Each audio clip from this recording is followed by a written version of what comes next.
right, so we are doing 4.2, which is solving equations with square roots. I know we just started doing perfect squares and square roots yesterday, but we are going to try and solve some equations with them, and I try to keep them relatively simple. But just kind of bear with me on that. We are solving equations like we've done in the past, but now we have to do square rooting. Okay, so we're going to talk about what that means and why that is useful. So the objective, I can solve equations using square roots, and you can do that in the calculator when necessary.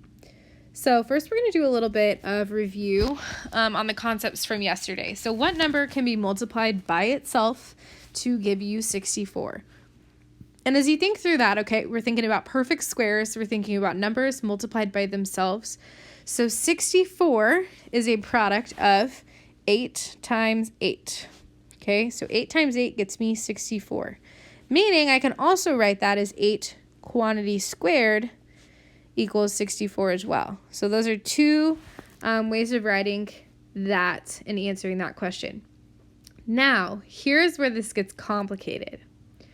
There's also another number that can be multiplied by itself to get me positive 64. Okay, and don't let yourself overthink on this, but 8 times 8 gives me 64. However, I can also do negative 8 times negative 8 to give me positive 64.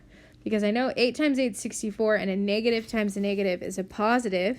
So this is actually a little crazy, but there are actually two numbers that if you square them, you get 64. 8 squared and negative 8 squared.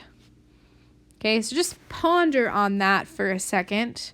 Don't let that freak you out too much, but realize that if I'm trying to get 64, and the only way I can do that is take a number and multiply it by itself, there's actually two ways of doing that: positive 8 times positive 8, or negative 8 times negative 8.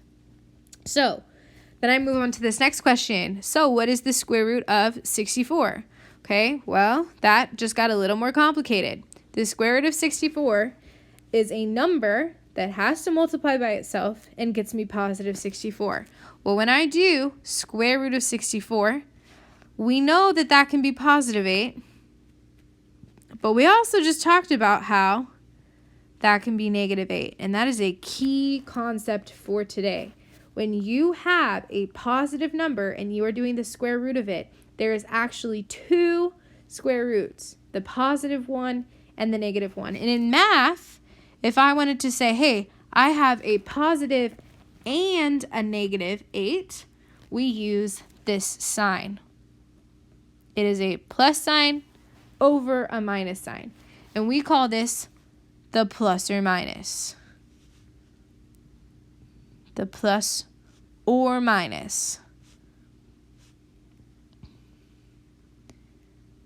So if your head is not reeling now, you just wait. Okay? The square root of 64 can be positive 8, but it could also be negative 8. So that's kind of a key concept that we are going to talk about today.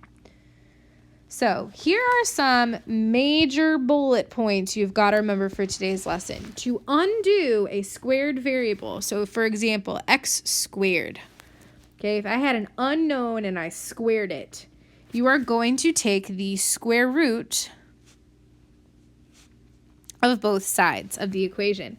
That is because squareds and square rooting are inverses. So if I'm trying to get x alone and right now it's being squared, I have to do the inverse operation, which is going to be the square root. And that's where we're going to use that little radical sign, the little check mark with the line connected to it.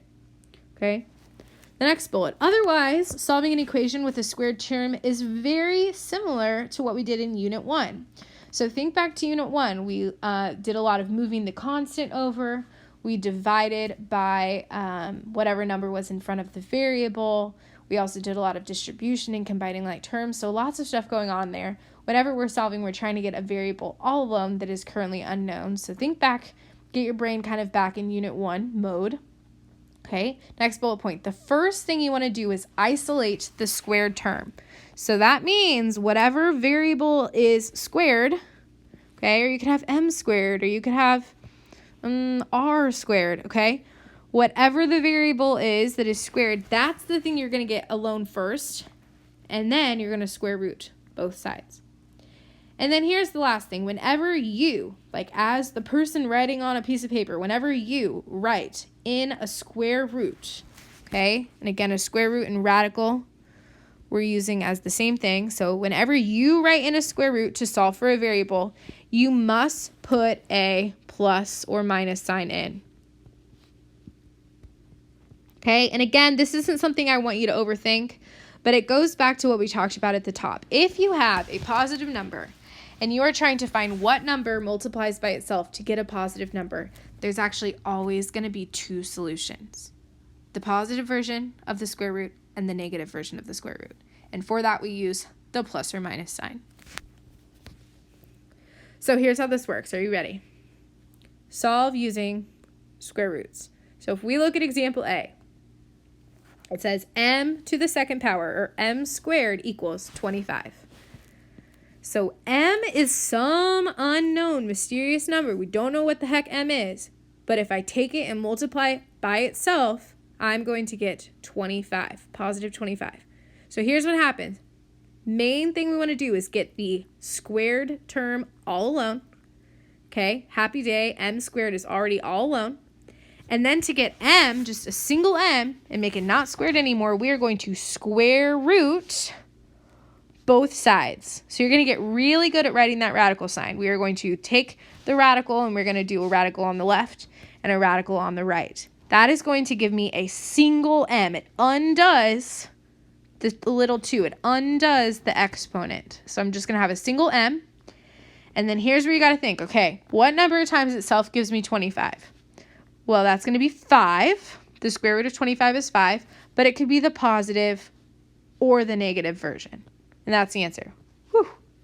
M equals plus or minus 5.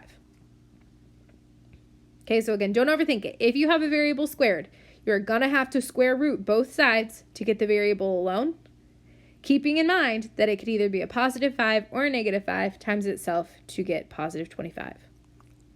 All right, B. B, h squared equals 100. So again, you could probably do that in your head. You're like, what number times itself is going to give me positive 100? Okay, so think to yourself, do you know what h could equal? Could equal two things. Okay, if you don't know, that's okay. You can use your calculator. You are going to take the square root of both sides, because that is the only way I can take h squared and just make it a single h. So those are inverses. That's going to give me a single h on the left side. And then I'm going to do the square root of 100. So the square root says, okay, what times itself gives me 100? 10. And it could be the positive 10 or it could be the negative version. And that's my answer. H equals plus or minus 10.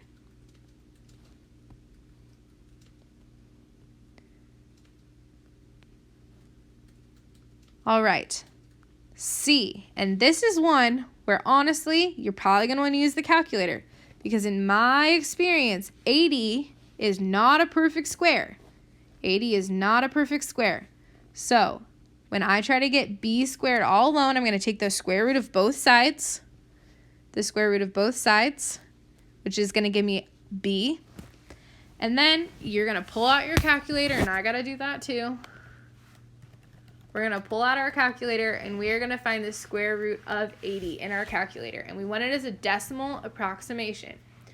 So it's probably going to be close to 9, because 9 squared is 81, and this is of 80. So b can be plus or minus whatever the square root of 80 is. And then in my calculator, I got 8.94. So b equals plus or minus, or positive or negative, 8.94. Okay, so those are our one-step equations to solve for a variable that is squared. The next video, we are going to be doing two-step equations to solve for a variable that is squared.